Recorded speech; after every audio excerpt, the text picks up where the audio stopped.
মৰিগাঁৱলৈ মুখ্যমন্ত্ৰীৰ 270 কোটি টকাৰ বৃহৎ পেকেজ।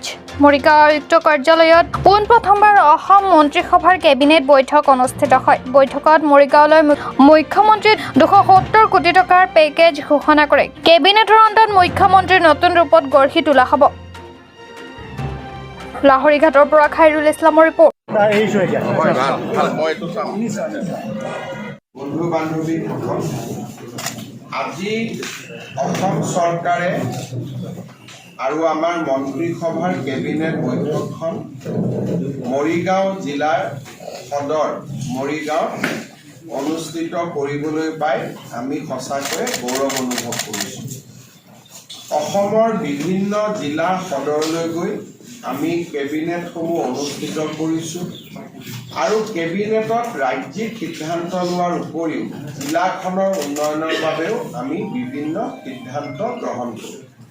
আৰু আজি আমি 55 কোটি টকাৰ অনুমোদন জনাইছোঁ। মৰিগাঁও চাৰ্কিট হাউচটো নতুনকৈ নিৰ্মাণ কৰাৰ কাৰণে আমি 15 কোটি টকাৰ অনুমোদন জনাইছোঁ। জোনবিল মেলাত এটা সুন্দৰ ষ্টেজ নিৰ্মাণ কৰিবৰ বাবে আমি 5 কোটি টকাৰ অনুমোদন জনাইছোঁ। ক্ষীৰোদ বৰুৱা ষ্টেডিয়ামৰ বাকী থকা পেভিলিয়নখিনি নিৰ্মাণ কৰি তাক আটকধুনীয়া কৰাৰ বাবে আমি 5 কোটি টকাৰ অনুমোদন জনাইছোঁ। আমাৰ জালুগুটি গাঁৱত ইলাৰাম বাপ যি আমাৰ নৱ বৈষ্ণৱ আন্দোলনৰ এগৰাকী মহান পুৰোধা আছিল, জালুগুটিত সেই স্থানত প্ৰকল্প এটা নিৰ্মাণৰ বাবে আমি 5 কোটি টকাৰ অনুমোদন কৰিছোঁ। মৰিগাঁৱত অডিটৰিয়ামৰ অভাৱ, 1000 লোক বহিব পৰাকৈ সভা সমিতি কৰাৰ অভাৱ। মৰিগাঁৱত এটা সুন্দৰ প্ৰেক্ষাগৃহ ইলাৰাম দাস আটাৰ নামতে আমি প্ৰায় 20 কোটি টকা খৰচ কৰি এটা শংকৰদেৱ কলাক্ষেত্ৰৰ দৰে এটা আটকধুনীয়া প্ৰেক্ষাগৃহ নিৰ্মাণৰ বাবেও আজি কেবিনেটে অনুমোদন দিছে। ইয়াৰ উপৰিও মিকিৰ ভাটাত এটা অতিথিশালা, তিৱা সাহিত্য সভাৰ ভৱন আৰু এই দুটা নিৰ্মাণৰ বাবেও আমি 1 কোটি টকাকৈ অনুমোদন দিছোঁ। কপাহেৰা ষ্টেডিয়ামখন সম্পূৰ্ণ কৰাৰ বাবে আমি 3 কোটি টকাৰ আৰু এটা অনুদান আজি কেবিনেটে ঘোষণা কৰিছে।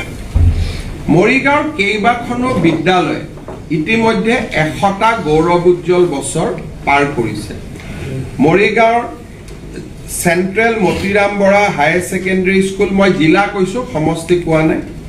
মৰিগাঁৱৰ আজাৰবাদ উচ্চতৰ মাধ্যমিক বিদ্যালয়, আজাৰবাৰী, গড়মাৰী আঞ্চলিক উচ্চ মাধ্যমিক বিদ্যালয়, মিকিৰ ভেটা উচ্চতৰ মাধ্যমিক বিদ্যালয়, চুকদল সৰুবৰী উচ্চতৰ মাধ্যমিক বিদ্যালয়, Morigaon collegiate higher secondary school, Moirabari girls high school, লাহৰীঘাটৰ GRB চৰাইহাগী ছেকেণ্ডাৰী স্কুল আৰু লাহৰীঘাটৰে ফলিহামাৰী হাইস্কুলৰ বাবে প্ৰতিখন স্কুলৰ বাবে আমি 8 কোটিকৈ টকা অনুমোদন জনাইছোঁ, যাতে অতি সুন্দৰ একোটা ভৱন আমি নিৰ্মাণ কৰি উলিয়াব পাৰোঁ। ইয়াৰ উপৰিও মৰিগাঁও কলেজ, জাগিৰোড কলেজ, মায়ং আঞ্চলিক কলেজ, ঘনকান্ত বৰুৱা কলেজ, ঘোঁৰাগাঁও college, Lahorighat college, Charaibahi college আৰু মইৰাবাৰী কলেজ, প্ৰতিখন কলেজলৈ আমি 5 কোটিকৈ টকাৰ অনুমোদন দিছোঁ। মই ভাবোঁ প্ৰায় 270 কোটি টকাতকৈও অধিক মৰিগাঁও জিলাৰ আৰ্থ সামাজিক বিকাশৰ বাবে আমি ব্যয় কৰিব পাৰিম। আমাৰ চলি থকা আঁচনিবিলাকৰ উপৰিও মৰিগাঁও জিলাৰ উন্নয়নৰ কাৰণে এই আঁচনিখিনি আজি আমি ঘোষণা কৰিছোঁ। দীৰ্ঘকালীন ভিত্তিত মৰিগাঁৱত মেডিকেল কলেজখন হৈ যোৱাৰ লগে লগে তাত BSc নাৰ্ছিং কলেজ এখন স্থাপনৰ বাবেও আমি প্ৰচেষ্টা হাতত ল'ম। ইয়াৰ উপৰিও জাগিৰোডত